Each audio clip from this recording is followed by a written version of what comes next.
Hello there, everybody. Welcome to Sports and Nerdy, and today's show will basically be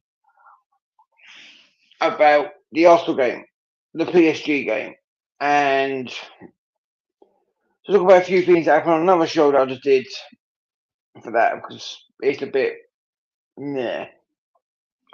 But no, um, hopefully a couple of my fellow Reckless delegation members might be joining, but if they don't, I'll just go on a waffle. It's fine.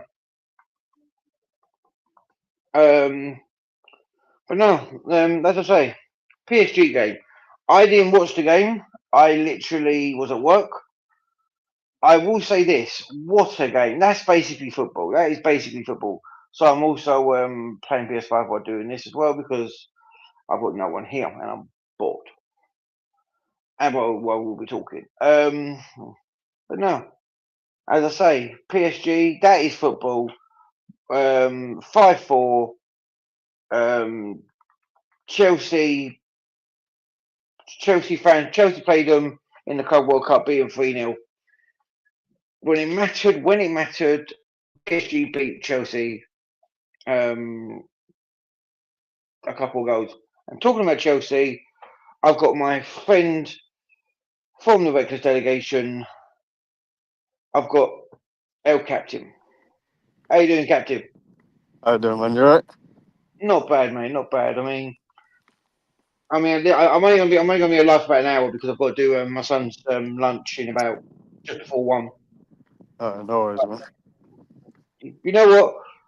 Also, another reason why I've also on this stream is because what happened on KG show because it was a bit mad what Kumo did. I mean, like when he said it, I Yeah. wasn't into it, and let's just check in with our good friend. He's a bit crazy when it comes to jokes, like you are. Respect your club, respect the ball, huddle, all that shit, brother. Yeah. Um, under my teeth, but you know what? Let's welcome to the show, Patrick. Oi, oi, I'm outnumbered once again. You know, first of all it was oi, Arsenal, oi. now it's Chelsea this week, but no, as I say. How you do, Patrick? I know the reason why I was saying, oh, Captain, what Kumo said on the show with the Reckless Relegation, with the Reckless Review show we just did, I was not happy with. I'm not gonna lie. My son, I don't know, I haven't told you to. He's autistic, he's non-verbal, he's global development. Like he's literally got everything. Like he won't. My son won't talk. Like my son won't talk and like stuff like that. I didn't I like know, what was like. respectfully, I'm not gonna because I think I went out the street because I had to get ready for work. So I came back. Yeah. I must have missed it. I must have missed it. But Um. I'm not gonna tell you to repeat it, though. But Yeah. uh, I mean, Patrick, you can say what was said because I wasn't. I just wasn't happy Uh, because it was yeah, nothing. It was just like one person said no my English, and then it then turned up to I said I have a list. I may be mm-hmm. autistic, etc. And then Kumo says special needs. It's That's the oh one I'm thing I'm not not no, happy with. I'm not That's the I'm not thing. I'm not deeply offended by it because Mm-hmm. it's not a big thing, but it was a bit disrespectful in a way. But I'm not no, I gonna. mean, yeah, that's not acceptable. No, I know, but I'm not gonna carry on about it. It's just a bit, Yeah. it. but yeah, There's a the thing is, Reckless review I show did at the end feel of for the you. day. Yeah. Everybody goes differently. Well, I know it's I, called the Reckless Review Show, and obviously we have certain banters when we talk yeah, about problems. So, but when it comes to family and stuff like that, that's nah. yeah. That's the I thing. don't. I mean, when it was said, I literally said to KG like face like in like my face to face, obviously me and him. I said to him like my son's autistic. He's global development. Like he doesn't Yeah, talk. Like bless him. Like he's what he's 7 this year. I love him a bit. Some people like I'm proud to be his father, but I don't like it when people say like, "Oh, special needs or that bullshit." I'm thinking to myself like, you don't live that life. Like Patrick, you've lived your life and you've learned to live with what you've got. Don't like judge I'm proud. people and I'm don't say proud that of what shit. I have, Yeah, bro. I'm I proud know, of what I have. and also like it's one of those things. But you know what? That's that covered because you know what? I didn't want to cover that bad like that much. To be honest, can I just say, last night's game, I fell asleep. First time I fell asleep. I was so I bored mean, of last night's game. apart from the two penalties, there was literally nothing. That's the thing. There was nothing. It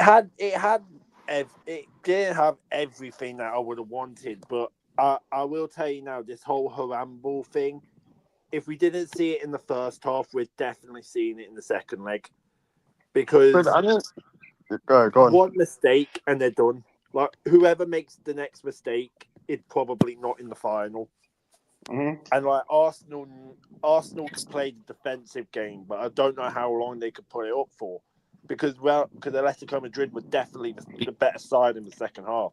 I mean, is it fair to say that we walked into that game knowing it's gonna be like that, or did you think it will be like more attacking? Like, it's a fair comment. It's a fair comment that we were gonna expect it. Because think of it, we all joke about Harambal. We all joke about how both teams are going to set out, but when you see them play, and then as soon as because Atletico Madrid didn't get into the first half, Arsenal kind of controlled the tempo. They left spaces. Atletico Madrid left spaces for Arsenal to run in. Right, everyone was like running in, trying to get into spaces, make their passes, etc. The moment Arsenal scored, it sort of woke up Atletico Madrid a little bit, but it was way before it was after half time, so they couldn't really have done anything. The second half is when I don't know what Simeone did, I don't know what tactical tweaks he did at half time, but it was kind of like a wake up and smell the coffee moment. Yeah, they got saw the game. Pardon? Yeah, I saw that as well after the second half. It was kind of like wake up and smell the coffee moment. Both teams were getting onto it. Both teams were definitely like both Atletico Madrid were getting into spaces, finding the passes. Griezmann should have scored when he hit the crossbar. But it was just Lookman should have done better with that one-on-one he had with Lookman should have done better. Everyone should have done better. Atletico had like one or two like good like clear chances to put the ball away. But the thing is, like, I'm going to ask you this, yo, like that, the controversial penalty. Yeah. In your, we'll probably cover it with KG on the Records Review show tonight because never a penalty. You're saying never a penalty. Captain, what about you? You don't want me calling me captain, do you? I can't believe it. No. It's all right. Sweet. Captain, what do you think? Was it a pen or wasn't it? It wasn't a pen. As soon as he put his foot like in front of him, you can see Eze like he basically went down too quickly. As soon as he put his foot in front of him, he's like, okay, I see the opportunity. Let me dive, and that's what he did. The thing is, I've had to look at it. I've had to look at it over like a couple of times yesterday and today. I can see why it would be given, because I think we did take it against West Ham a couple of years ago when Gordon went down like 3 or 4 times and got 2 penalties. But last night's game, it wasn't a pen. That's the thing. I think we can all agree. Wasn't a pen. Arteta being my little bitch. I mean, you can swear as much as you want on this channel, guys. I don't really care. Like, Patrick knows anyway. Nah, Simeone. Go on. No, Simeone. That's the thing. Simeone was doing what Simeone does best. And rival fans, like, fans like Arsenal fans are kicking off about it. Like saying, like, why is he doing what he's doing? Arteta's just the same thing. We've all seen it. Like, no. Simeone is Simeone. You can't change a manager like that. You can't like change the philosophy of the manager like that. But what Simeone does best is almost like intimidate and rattle the other manager to the point where the manager has to snap. But Simeone's been there. He's the longest reigning manager in La Liga. If it weren't for Pep, he would have been the longest serving manager in La Liga. He was there during Pep. He was there during It was there during the Jose years. He won the Europa League in 2012, won it in 2018. He's won 2 Super Cups. You know, he's won La Ligas. Yeah, he's a good manager. He is a fantastic manager. Everybody just, I get the dark arts. I get, he does dark art football. Yeah. But when you deep it, I don't think anyone's came close to replicating that. I don't think he's literally. Yeah, Arsenal. Yeah, you can say Arsenal. Yeah, you can say, they, the way that they do things in corners, the way they do things in set pieces and that. But Simeone's the master of it. Why do you think he went for black suits? He wears the black suits. He gets hyper. He gets he bigs everybody up. And the fact that he had Luis, the fact you have to look at the teams that he had as well, like Diego. No, that was Kike. That was Kike Flores. You have to think of the players that he's had at his disposal. Even when he had Griezmann, when he had Flores, Lookman. He's had. Didn't he have Costa as well at one point? Yeah, he had Diego Costa, Thibaut Courtois. He's had the pick of Europe. And the fact that he's won trophies, he's won all of these. The fact that he's developed players, the fact that, Koke is the longest standing player, like 26 years. He's a good player as well. Like, he's actually a good player. Brilliant on his day. Griezmann is brilliant. Every brilliant. Plays. Go on. No, I was saying he's brilliant, Koke. Yeah. Like the entire Atletico philosophy and the way that Simeone plays his football. Yeah, you could call it annoying and like sort of like ratty. But when you deep it, he's got results over Real Madrid. He thumped them 5-0 this season. He beat potential Chelsea candidate Xabi Alonso 5-0. He beat Barcelona. Barcelona went into that second leg thinking, we're going to beat this Atletico Madrid side. You haven't seen the best of us. You ain't seen this. You ain't seen that. Yet, when they played the second leg, Barcelona stormed into a 2-0 lead and led to tie. But Atletico Madrid found a way. He changed the formation. He changed the system. And he made it into the semi-finals. This is a completely different Atletico Madrid side than we've seen over the past few years. Do you think that's what you're gonna see coming into the second leg of the? Absolutely, he will change a little. He won't change everything. He will probably change the formation. Probably if he says, "Oh, Lookman played good in that position," he will play there. Alvarez is going to be king. Yeah. Alvarez is going to be key. If he's injured and he's out for, say, a week, that's a blow. But he's got Sorloth, and Sorloth's like not the same as Alvarez, but he's, he could get headers. He could definitely bully. No, I think Fabrizio Romano put out saying that Simeone said that Alvarez and another player they're fit to play for the second leg. So they'll be ready. That's great then. According to Yahoo Sports, he's going to be rested for this weekend, and he's definitely available for next Tuesday. If Alvarez weren't in, say if he was injured though, touch wood, say if he was injured, he's got Sorloth, and he's tall. He knows how he does in aerial duels. He can bully the fuck out of Gabriel, and he can bully the fuck out of Saliba. He can bully them.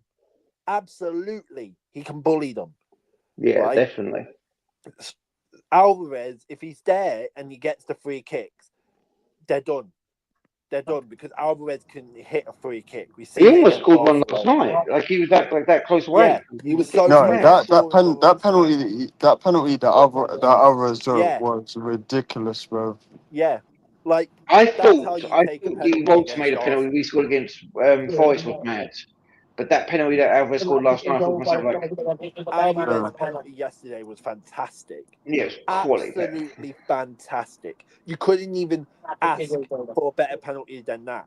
In a semi-final, when the pressure was on, And I know we talk about pressure moments in Champions League, pressure moments in this, pressure moments in that. But Atletico Madrid know how to get things done, and they will. And it's all on Arsenal.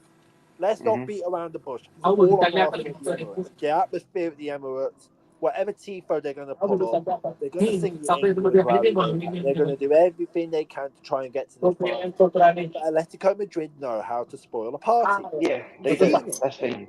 We've seen it week in, week out.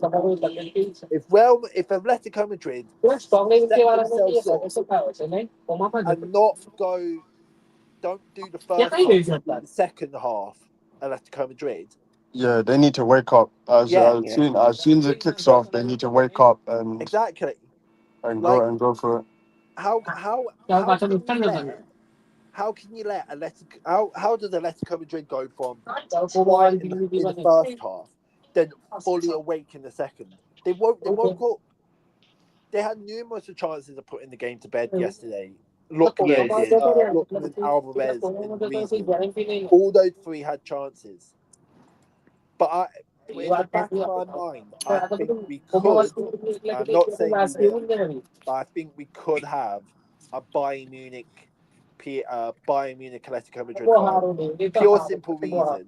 Yeah, I would like to have. I would like to have Bayern Munich. I would love to have Bayern Munich in the final. If we look at the PSG game for a moment, because nobody's talked about it, but when Thanks, Captain. Luis Enrique passes the ball, when Luis Enrique team pass around the ball, they play such a high line. Bayern Munich played those over the top through balls to perfection, and you have Marquinhos, who's not the fastest player, but can bully you off the ball, knowing that he needs that support. He needs it because he's playing too far up the pitch. Kvaratskhelia is having to play as a second left back. Dembele is having to play as a second right back. That's how he plays. He control if they control the back line, they played that high of a football, so Mendes and Hakimi can play the overlapping ones for Kvaratskhelia and Dembele. And then when the moment strikes, if you switch off for a second, not like a little mistake. If you make a big mistake, they will turn. They will go. They will go. But PSG did against my lot with we played them a couple of years ago with the 4-1. Yeah. That's what they did again. Like they literally played the high line, thinking, okay, we're not going to do anything with Gordon, Isaac, I think Alvarez, and we just caught them on the break. Like we literally caught them. Can I say this because go on. You see, just before the game yesterday,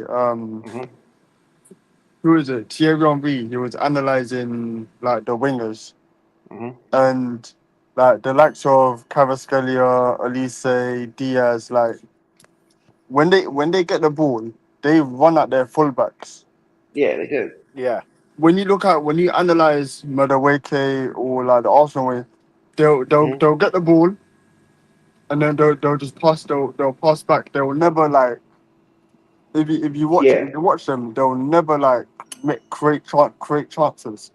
Well, what is it? Me and Patrick watched we watched the Newcastle Arsenal game, didn't we, Patrick? Me and you together. And the fact that Noni Madueke literally he was on one-on-one with Dan Burn. Dan Burn is as slow as a bloody oil tanker. Like, he's ridiculously slow. And Noni Madueke couldn't even run against him. Like, is the guy a joke? I know, like, he came from your club. Yes, he's a Club World Cup champion and all that bullshit. But oh yes, hang on. Breaking news. Sorry. We got Bomber, guys. Iri Raiola wants to coach Manchester United and favours them over Chelsea, but Chelsea wants to interview everyone before taking the call. Xabi Alonso is leading the race. If we get Xabi Alonso, yeah, but when you said everyone, does that also include Eddie Howe, Patrick? Because we spoke about this before. Fuck off, Robert. I respect you, yeah, but nah, don't bring Eddie Howe here. Don't piss me off. Just fuck off. If you're gonna be like this and be Mr. Eddie Howe to Chelsea, fuck off. Because I don't want you anywhere near this club. Jason Tindall in the dugout. I respect you, but please just fuck off. I don't want him anywhere near this club. Yeah, no, I don't want him, man. But going back to it though, Yeah. Luis Enrique, that was his first year. That was his first year at Was he PSG. first year when he played us? Yeah, it was 23-24, first year. Shit. 23-24. We were meant to have Enrique, but then we said Yeah. no. So anyway, I'm not going to gloss over that.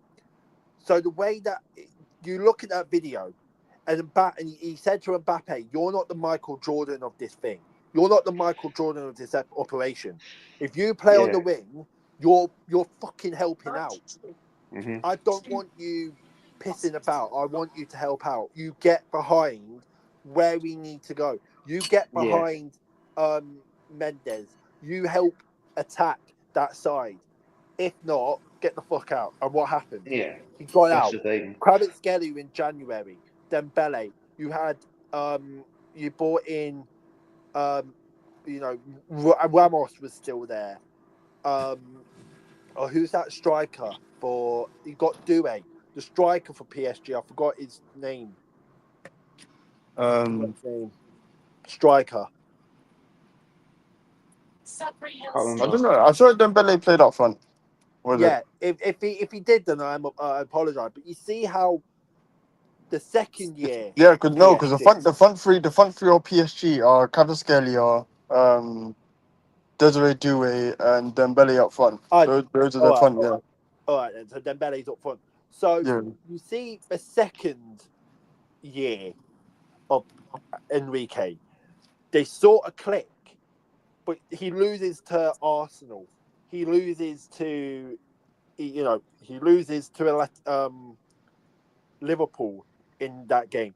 But the game that really tested him was the Manchester City game. Now, Manchester City were 2-0 up at the Parc de France, right? 92. The fact that they overcame that and won 3-2 and Man City had that collapse, that sort of scared Europe. But the moment they played Arsenal, Aston Villa were the only team in that Champions League run where they won that gave them a real go, that overloaded, that knew how to try and beat that PSG press, overload the wingers, overload. That's all you have to do, overload. And then the Arsenal game, Arsenal didn't know what to do. They were bamboozled. Inter Milan had no answers. Chelsea in the Club World Cup. We see Enrique try and we know what they were going to do, but the fact that we controlled it, we controlled the game, we didn't let PSG breathe a little bit. We go over the top, and you've seen the third goal. It was the João Pedro goal. No, 2 goals. Palmer from Palmer, Palmer number 2. If you look at the DAZN footage, they have the first half on their page. If you look at the second goal, over the top through ball, Kvaratskhelia is nowhere near. Gusto gets it. Enrique shoves his arms up in the air and slams them down because he knows over the top through ball, Nuno Mendes is on his own. He can't defend on his own. He needs that overload with Kvaratskhelia, right? The third goal, over the top through ball again. Nuno Mendes is screaming at Kvaratskhelia to come back. Screaming at him. You can literally hear his scream to literally get back. He gets back. The moment that happens, though, he gets bored. Because it was too late. It was too late, though. Yeah. Palmer gets the ball, and Gusto doesn't overlap on Nuno Mendes, and Nuno Mendes has no choice but to cover Gusto because he thinks he's going to do the overlap. Passes it straight into Pedro. Donnarumma can't do nothing, and Pedro scores for 3-0. You can beat this PSG press. You can beat it, but you've got to be smart about it. You can't just be like, I'll boot the ball halfway across the pitch, knowing you need Diaz, you need Kane, you need. But Kane, you know what's so brilliant about this Bayern team. Kane, if you watch the game, Kane really doesn't play a striker role. He's not up top. No. He dropped back. He plays kind of like a false 9 and allows Diaz, and who's the other one? Diaz and I know who you're talking about, Colin. Elise. Elise. He allows Diaz and Elise to be basically like a two striker. It's kind of like a upside down triangle. When you go Diaz and Elise up front. Before we continue, guys, I want to let me just introduce someone. He's called Mr. Arsenal. Oh, we all know him. We all know him as he goes on rants about Arsenal. First time appearing on my show. Let's be all nice to him, guys, because you two have appeared several times. Captain, you appeared once or twice. Patrick, you're like a regular on my show now. Yeah. Oh, we're going to introduce the Reckless Review version of Ty. Let me introduce Solomon. Hey. Welcome along. Welcome, Solomon. Well, thank you for having me. Thank you, You for know having what? me, everyone. Do you know the one thing we can, all three of us can agree on? We do entertainment on this show, on this channel. We don't do non-entertainment. We don't. Yeah. We So don't I do want entertainment. We do entertainment. We do entertainment, not non-entertainment. We also like to huddle the ball. We like to respect each other. We like to do huddles. We like to get battered 7-2 against fucking Barcelona. Anything else you miss, guys? Nah. I think that's it. Yeah. So yeah. No, but as I'm not going to. As we're saying though, like Kane. I'm not going to respect El Captain. I'm not going to respect El Captain. You two, before you go, Patrick, before we carry on about the PSG game, you two behave, otherwise I'll kick both of you. Yeah, no worries, man. Go, Patrick, what you going to say? So, you see Kane, and he could, his forward play, he could get in the midfield, then boot the ball over, and he finds the balls. I think that's what's brilliant about Harry Kane's game nowadays, and that will be clinical for Thomas Tuchel. Like, Kane could dump into that midfield, boot the ball long to say like Elise to Diaz, and then Kane runs through the middle. Nobody's picking up Harry Kane because they're all busy looking at one side, and then he could just cross it in. That's the thing that PSG lack. They play up to the halfway line, and then as soon as the ball goes in, they try so hard to do an offside trap, it fails sometimes. And they allow Diaz, they allow Elise, they allow Kane to get right into the gaps and score. It's almost like you look at Kompany and you see what he tried to do at Burnley. He tried doing what he did at Bayern with Burnley in the Premier League. But they left themselves so open and so undefensible. They allowed themselves to score concede so many goals, and they got relegated. That's the thing. But I think if he did what he did now and he stayed at Burnley, they would be at least pushing for Europe. I don't mean that in a disrespectful way, but they'll be pushing. But the fact that he's gone to Bayern, he's learning his traits, he's doing more. If it weren't for Enzo Maresca going Manchester City, get Kompany in the job. Can I ask you guys a question? That would so work. Who's been more successful? And I'm not throwing shade here because I'm not going to include my manager. I'm not going to include your shit weight choice. You ain't got one.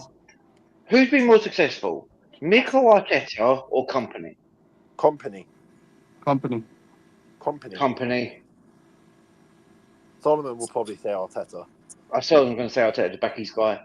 But you know what? I'm going to wait for Solomon to get back. Before we carry on, Solomon, who's been more successful? I'm here. Who's been more successful, Kompany or Arteta? Of course, it's Kompany, but with context. In everything, there is context. There is context. Now, and you have to look at the team that is managing. You have to look at the team Kompany is managing right now. It's managing Bayern Munich. Like that team virtually wins the league almost every year. So in fact, not winning the league for Bayern Munich is like a one-off. So if they don't win it this year, they will probably win it next year with whoever their manager is anyway. That's what I mean by yes, he's a better manager, but with context, please. So You guys get. Well, he managed Anderlecht. He took the gamble of managing Anderlecht. Went to Burnley. He went to Burnley. Nobody expected Company to take that gap and take that leap, because we all know, and Robert knows firsthand, because neither of our teams have been relegated in the past 10 years, that the Championship's a bitch. Yeah, the Championship is one of the hardest leagues to get out of. And the fact that he played scintillating football, got over 100 points, won the league at Blackburn, which, is their deadly rivals. Yeah. The fact that came to the Premier League, he signed some good players. He then decides to, play the football that he wanted to play. Yeah. He got some good results, but it wasn't self-sufficient. It wasn't like, this is going to be long-term successful. This is going to be a long-term vision for the success. And everybody thought he would stay another year, maybe try and get him up and then figure it out. And he says, right, I know what I did in the Premier League. Maybe I will fix it.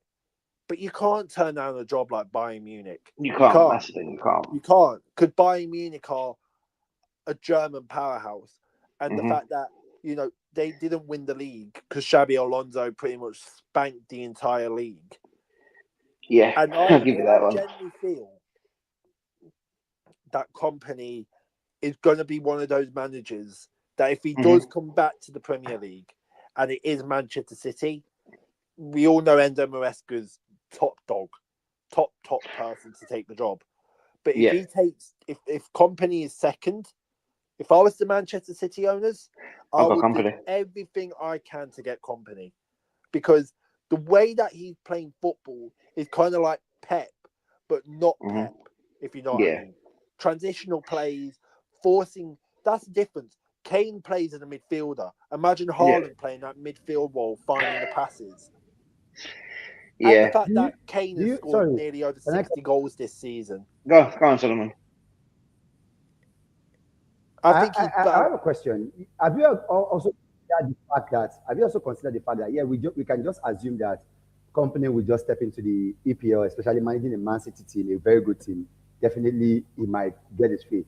Have you forgotten the fact that have we also considered the fact that the English league personally is kind of tough, and if there is no proper foundation, like in cases of like Liverpool when Sport came in and then everything worked together, and everything virtually was perfect for Liverpool that season.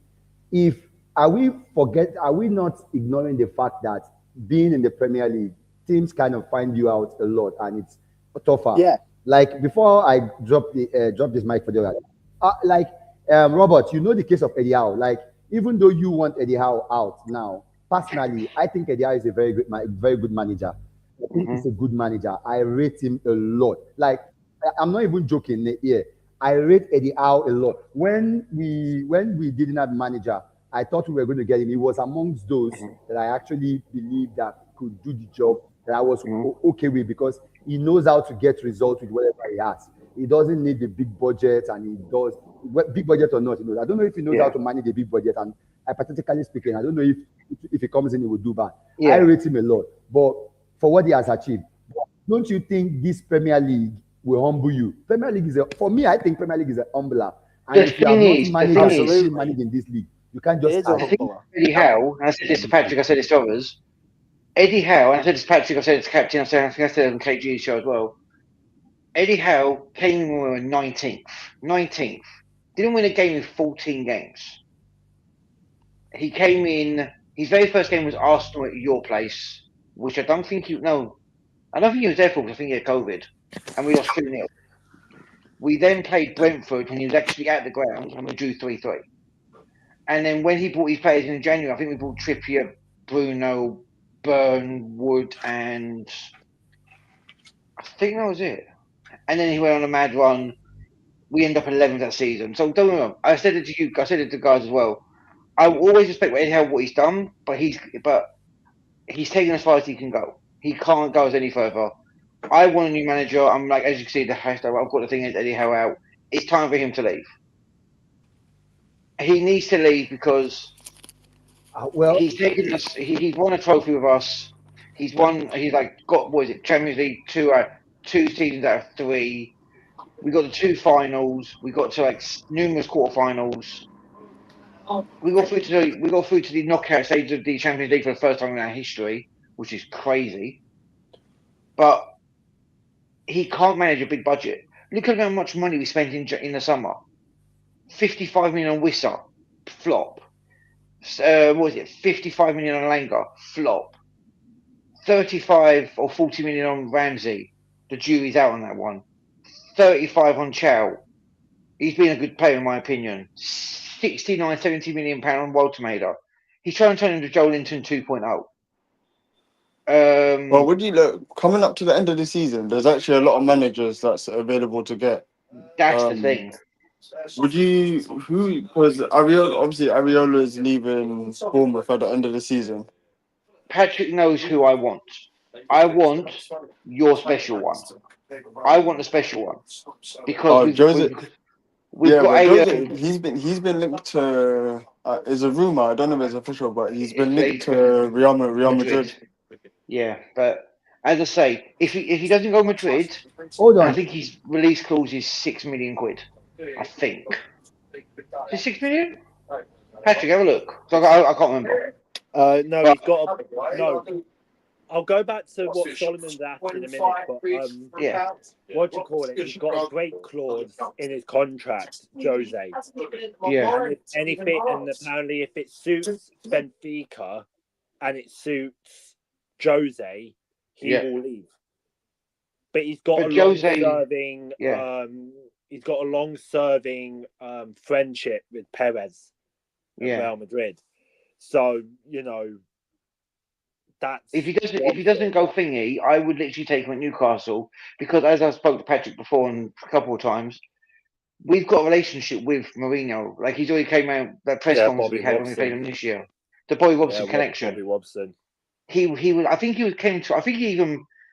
he coached at my club as well, which I can't remember if he did or not. Sir Bobby Robson. Sorry, respect Sir Bobby Robson. Sir. No one else in this chat has got a Sir that managed their club.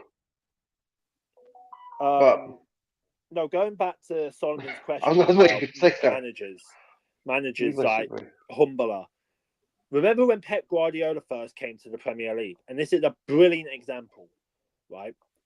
Pep Guardiola came to this Premier League and everybody, the bookies, the pundits, everybody said that Pep Guardiola would win the Premier League easily with the players that he will get, the system, the pre-season that he's going to have, everything. He's going to win it, right? Mm-hmm. Oh dear. Was it the same season that Leicester won the league? No. 2016-17. Okay. So it was a season that we 2017 that we won the league. Yeah. So we just got Conte. Man United just got Jose. Arsenal still had Wenger. Klopp was just turning into his first year in the Premier League with Liverpool. You had, we got relegated in that transitional period. Tottenham were looking to rebuild on that fantastic season that they had, and I am going to say it was fantastic, finishing third in a 2-horse race, but staying on top of Leicester throughout the entire season. We weren't in the league that season. We weren't even part of it. You were. 2015-16 you were, but then you got relegated, so you were irrelevant. Yeah. But the fact that everybody said he was going to win the league in his first season, he spent money on Nolito, John Stones, the fact that he had some of the caliber players still there. But then you look at what they had. They were top of the league. They won their opening 12 games. They won their opening 6-7 games or something. Mm-hmm. And everybody thought that's it. Pep's won the league. But then after December, they sort of, I wouldn't say fell off, but everybody was finding out Pep's system. Everybody found out Pep's system. And he was still learning the Premier League. And that's what I think. I know Chelsea are part of the problem as well. We buy managers left, right, and centre. But when you manage a big club like that, you need to adapt quick. Right? The fact that Arteta needed to learn quick when he was the Arsenal manager. Yeah, he was a study to Pep, but he knew when he managed on his own, he needs to learn the league by himself. He ain't going to have Pep Guardiola there sitting on the bench telling him what to do, right? Yeah. Leo Messina came in. He didn't have time to learn the system quick, but, he had to learn quick. The Premier League is ruthless. Yeah, we're getting mocked at this moment in time because of how bad we are in Europe, how PSG are obliterating the Premier League teams, how, Arsenal are finding it easy in the Champions League, right? But the Premier League, whoever comes in the Premier League, you have to realise the riches that all the other clubs will have, the fact that if you come from the Championship, arguably winning the Championship playoff is better because you get 160 million up front. That's the richest game in football. You get like 150, 160, 180, nearly 200 million, right, for just winning that. You have the fact that the managers, they will have time. They'll have time to spend on players. They'll have time to, do what they need. Yeah. But again, you need to adapt. If you don't adapt to the league, they will eat you alive. If you do adapt and you find a way, like Pep Guardiola finally found a way, Klopp found a way, Jose cracked it in his first season, Conte cracked it in his first season, Wenger cracked it in his first full season. Yeah, but Patrick, just to like speak on what you're speaking about, but like that was kind of like what 8-9 years ago when Pep and Jurgen Klopp came in, like. Yeah. The Premier League back then, I don't think it was like more ruthless as it is today. Like back then, Pep and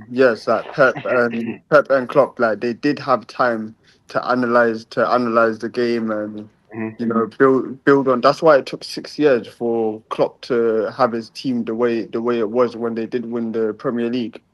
The Premier League now, when managers come, you don't have 5 or 6 years to get your team together. Like is ruthless. As soon as a new manager comes in, is either you adapt now or you're flop.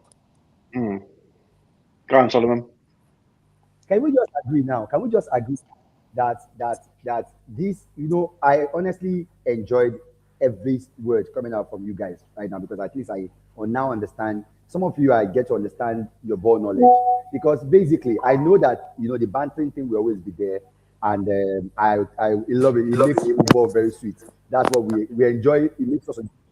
Yeah. But the truth of the matter is that Arteta right now is finding it very difficult he's trying to adapt to what he gets, and the pace at which he thinks is moving, you can see how difficult it is. Why do people now refuse to acknowledge this fact and give him credit?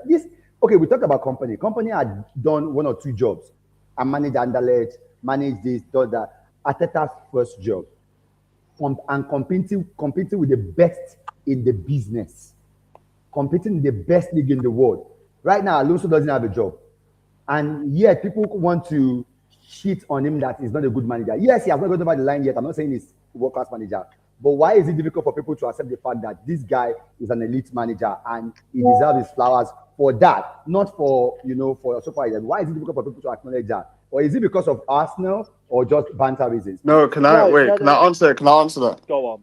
Look, as other fans, like we can accept like when Arteta came in, he won the FA Cup under Emery's team, and yes, like he had time to obviously get rid of who he wanted to get rid of, like bring his own players, and that's what like brought you to where you are now. We can as other fans, we can accept the Arsenal now currently is the best team in the Premier League, like because they're actually fighting Man City for the title. Like we can't accept you have the best team, but it's when it comes to Pep and Arteta, like we can give Arteta flowers for how he's brought his team now. Like we respect that, but I don't think he's the person to get it over the line. Like he's not. Yes, he's adapted to the Premier League, and he's beaten like big teams, and he's there to win the title. He's almost there, but he doesn't have the mentality. Like when it comes to the end of the season, I've been saying this. It's about mentality and getting it over the line. And I'm sorry, Pep. When it comes to getting it over, Pep is much better than that. My view is on Arteta. Go. No, but you got to realise as well, like, we ain't shitting on Arteta. As I told you earlier in the week, Solomon, I won't shit on Arteta. The Arsenal team that you have is arguably one of the best Arsenal teams I've seen in my lifetime. Like, in my lifetime, this is the best Arsenal because, as I said, I was born in 2001. I didn't see the Invincibles. I didn't see all these teams. I've seen the Van Persies. I've seen the Fabregas. I've seen the Koscielnys. I've seen the Vermaelens. I've seen all those teams, the Wilsheres and that, right? But this Arsenal team is one of the best Arsenal teams I've seen in my lifetime, right? You got arguably the best defense in the league. Let's not shit about it. This is the best defense in the league. The midfield, okay. Odegaard, not been that good this season. Declan Rice, one of the best CDMs. Do I think he's player of the year? No. If he wins the Premier League, maybe yes. But Bruno Fernandes is doing better. What he's doing now, I think Bruno Fernandes is doing better. The attack, I think, is one of the best attacks, but it's not clicking as I thought it would be in the start of the season. The only thing I will say about Arteta now is the mentality. And I told you this, Solomon. The mentality of Arsenal is getting 12 points clear, not capitalising. Going to the cup final, 12 points clear. Man City didn't have a sniff at this title, right? They did what they did. They won the Carabao Cup. You went into Southampton thinking you'll beat Southampton easily. Yes, you played a bit of a strong team, but you played a bit of a weak team. That's understandable. But the fact that you lose, you go to Bournemouth, you lose. You go to Manchester City, knowing that this was meant to be the game where you tell Manchester City, fucking move it. We are the kings of England. We are the beast that you can't contain. And you go to the Etihad and you bottle it, right? I just feel, and again, this is just me. I feel like there's a mentality issue at Arsenal. I don't know how, but I don't know how you're going to sort it, right? Arteta needs to get out of this bubble where he's going to have to rely on Manchester City to lose points. Before we carry on, I just want to introduce a friend of mine and Patrick's and all of us. I'm afraid to say next season he'll be going to play Lincoln City away, Charlton away. Hey, I know who it is. Portsmouth away. Here we go. He will be going to possibly Wrexham, Millwall. Solomon's loving this because he's waiting for this. Can I just add? He'll probably have by far the best stadium in that league. And he the best probably will. Ground. And you know what? Let me introduce a very good friend of ours. It's not Guy from the Lane. It's not Guy from the Championship. It's Guy from soon to be League One. Yeah, I'm not putting my camera on, mate. I'm just having some lunch, bro. But yeah, no, all true. I'm not going to argue. Yeah, we're going down, bro. It's fine. It's all good, bro. Can I say something about Arsenal's mentality quickly? You know, obviously, a few seasons ago, the 10-11 season, Newcastle played Arsenal in a full epic game. Yeah. One of the best games. I was offered tickets for the game. I couldn't go because of work. A full classic. after that 4-4 draw, they literally won 4 games after that 4-4. They drew. Like, they drew 6 it's after that. mentality. It's mentality. But here we go, right? It's mentality issue. It's just the fact. I'll just give my 2 cents, because I'm older than you lot, right? So I was there when Arsenal won the Prem in '89. I was there for the Invincibles. I've seen Arsenal all my life. This is not the strongest Arsenal team that I've ever seen, not by a long shot. No way, no how. I saw the Invincibles, bro. That was a great team. I saw the '89 team. That was an amazing team, and you had amazing managers, right? Mm-hmm. Sorry, this is not the best Arsenal team I've ever seen in my lifetime. I'm never going to say that. Wait, Patrick. I don't think. No, yeah, I don't think. I know. I'm just saying. I'm not saying that you guys are wrong. I'm just saying in my lifetime, brother, because I'm just older. Though I'm just saying I'm older for the audience to let them know that my profile picture does make me look like I'm 22 years old, but I'm actually twice that age. Right? No, but I'm just saying. I think what. Yeah, Patrick was saying in his lifetime, but I'm saying in this generation right now is probably the best Arsenal team. Yeah, it is. In this generation. Oh, yes. This Arsenal team isn't gonna beat the Invincibles. There's no way. It would never beat the Invincibles. I won't beat the '89 team either, mate. No, what I mean is, this is in this era, away from the Pep and the Klopp. This is the strongest Arsenal team I've seen going for it consistently. But the fact of the matter is, if they keep bottling it, and I'm not saying bottle as in, oh yeah, you bottled it, but the fact that they were 9 points clear, the fact that they're dropping points, the fact that they go into Champions League semi-finals 1-0 up, you give away a sloppy handball, penalty, etc. The fact that you go out in the FA Cup, the fact that you go out in the Carabao Cup final and you play your weakest goalkeeper instead of your strongest, sums it up. So Patrick, you see, because the Bournemouth game was before the Man City one, right? No, it was after. Yeah. It was before. It was before that. So if they would have beaten Bournemouth, it would have been 12. It would have been 12 points clear. Meaning, if they went into story before, sorry. I'm just saying, it would have been 12 points clear. If they went into that Man City game, that outcome would even if it was like a draw or a loss, they still would have been clear. You get what I'm saying? Yeah, I'm also going to say this as well. I'm also going to say this as well, though, guys.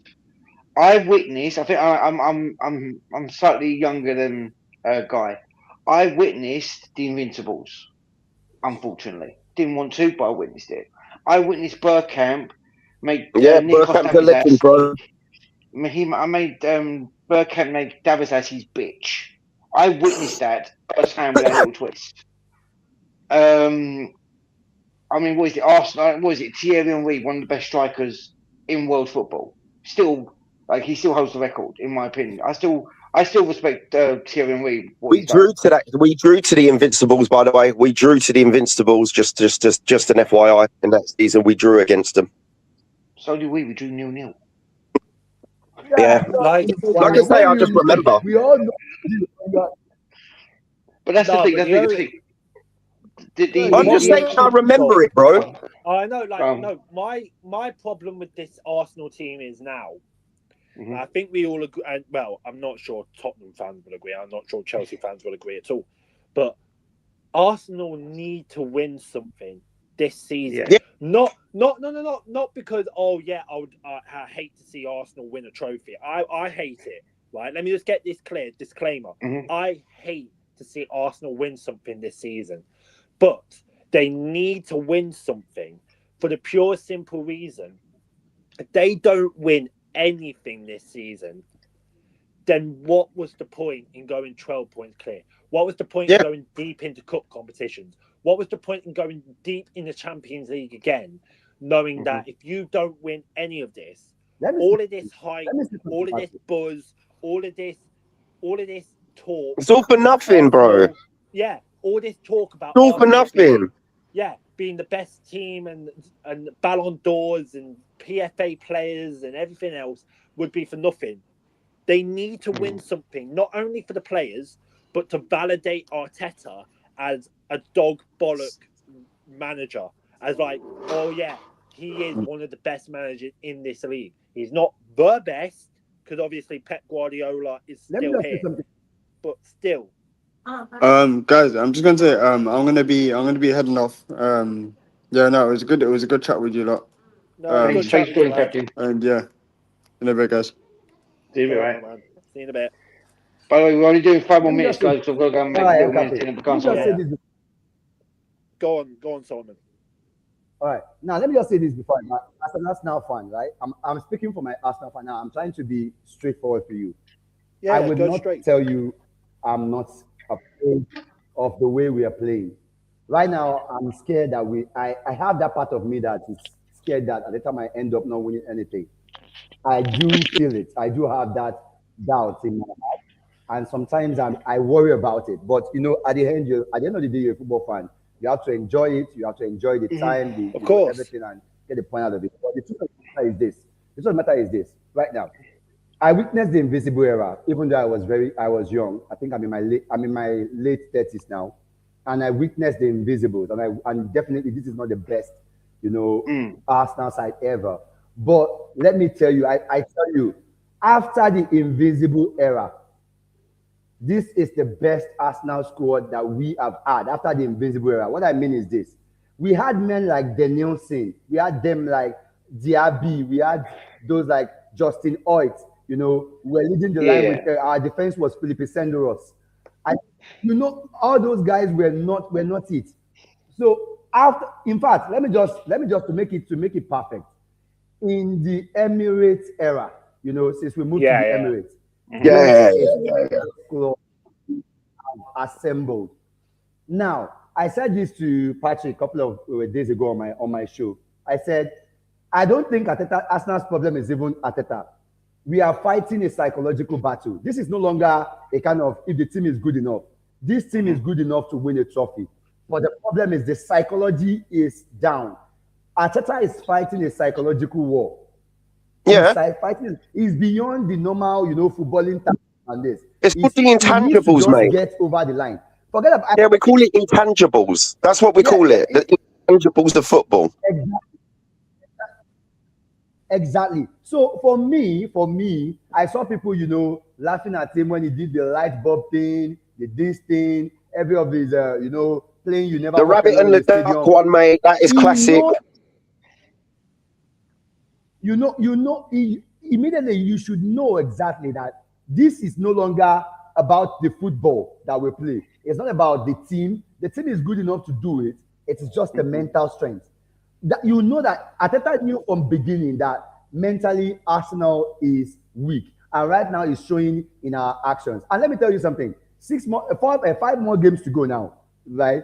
Okay, 6 more games to go overall if we get to the final of the Champions League. 6 more games to go. We had a better record in the first, you know, beginning of the year. We only needed to replicate what we've done before, but we are finding it very difficult to win 6 games, just 6 games. So, but you never do it though. The mental attitude. I think that's what he's trying to say, guys. Yeah, that's the problem, though. Like I say, I hear you, brother. I hear you. Like I say, my brother's an Arsenal fan, brother, and my mum's boyfriend's an Arsenal fan. So, like, I'm surrounded with Arsenal. Look, I'm a bit jaded and a little bit. Yeah, go on. I'm a bit jaded and cynical, bro, because I've just seen it, dude, for half of my life, half of my entire life. I have heard what you've just said to me.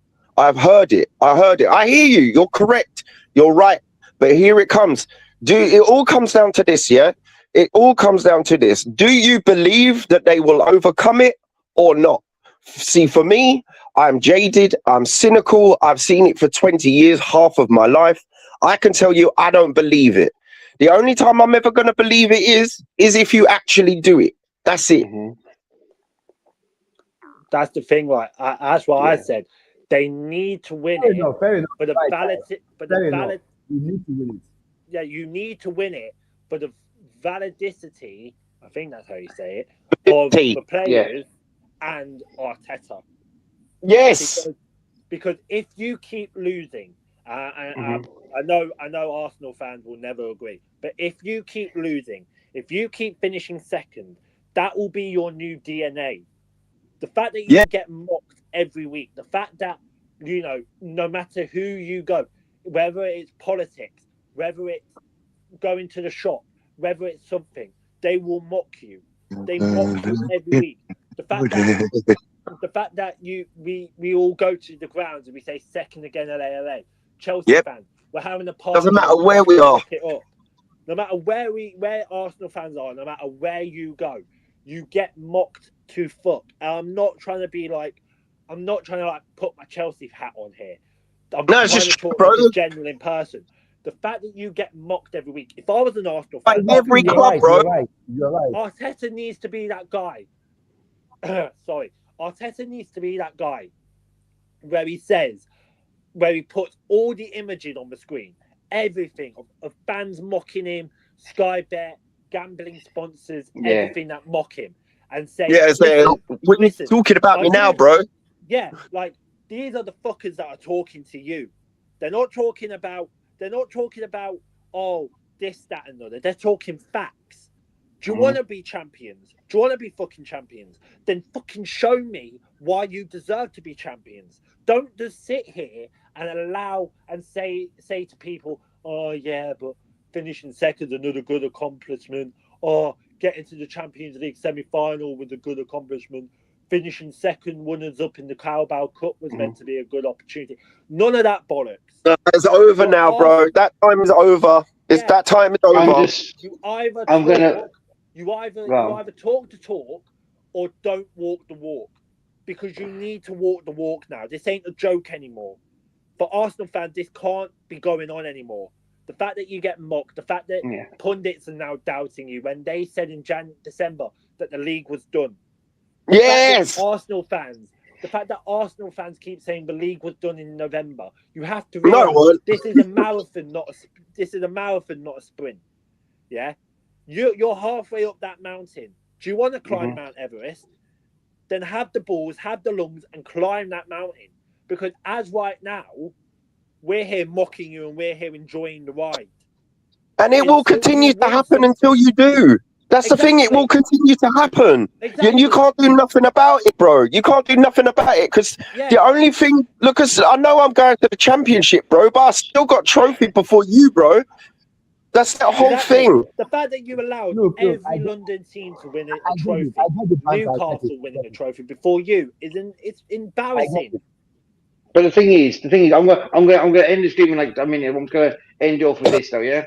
The fact that since Arteta, we're not attacking you, Solomon, because it's great having you on the show. To be honest, he's not Arteta.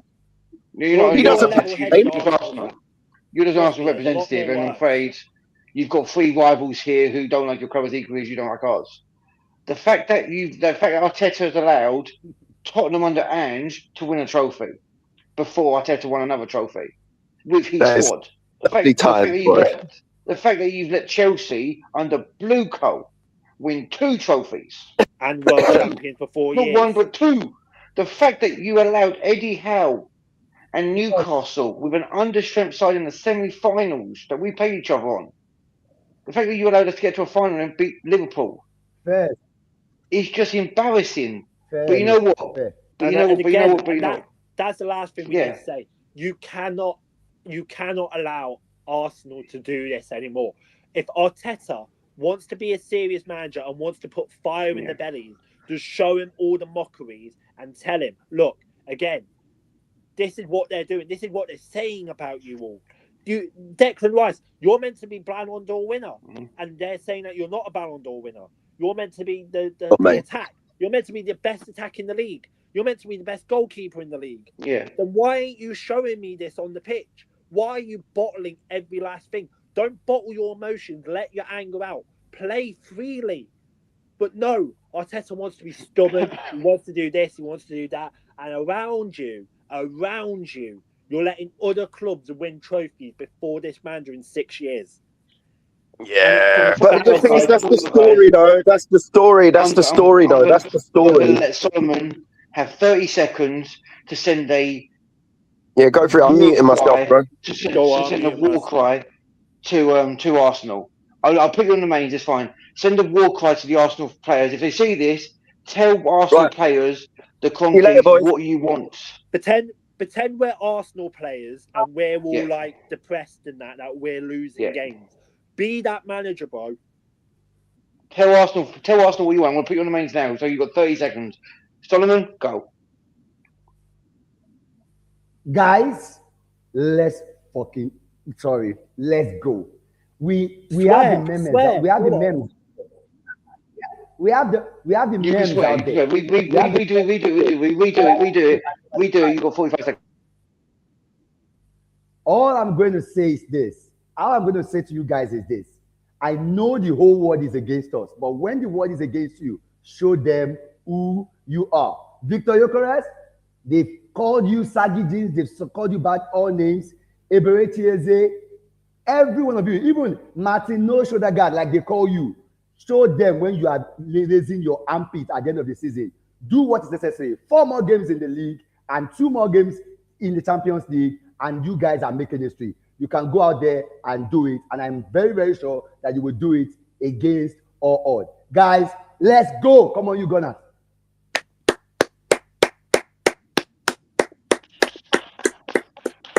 Go on, Solomon. That's how you do it.